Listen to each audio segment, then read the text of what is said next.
Shall we go in number 23? Sounds good to me. Okey-doke. Come on in.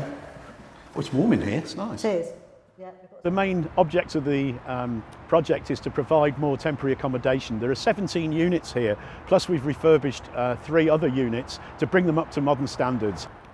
I always say to people, you know, you're 2 or 3 paychecks away from finding yourself in really hard times, and you or I could find ourselves in need of help. And it's been designed, and the input that I've had into it has been about trying to make it feel, what would I be pleased to live in?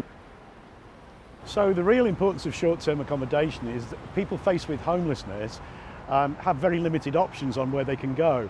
And one of the problems has been that it's generally been bed and breakfast accommodation.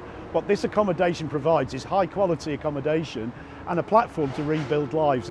We're investing in people's future, so we're saying we're trying to give them a quality environment so that when they come in, they don't feel nobody cares, I feel like a second-class citizen, because it could happen to any one of us, and that's the thing that people always need to bear in mind. You cannot overestimate the impact of good short-term accommodation.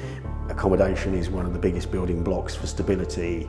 It allows children to thrive, it allows them to attend school, and it allows families that stability in good quality, affordable accommodation to re-establish themselves financially and work with local district housing services to find an accommodation pathway that meets their needs going forward.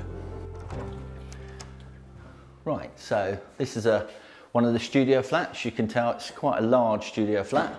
It's very bright, light, airy, enough room for somebody to settle down. Got a small kitchen. All the studios have got the little desktop cooker. Okay, so the heating here, we've got storage heaters. It's insulated very, very well to the latest standards anyway, so we obviously want to keep costs down for people that move in here. Here's something I want to show you. We have solar panels on the roof, and you see here we've got the meter.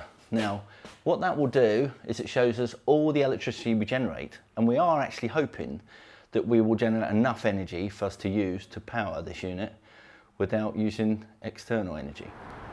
The one thing that I want to provide here is dignity, and when you go into these flats you've got a fantastic setup.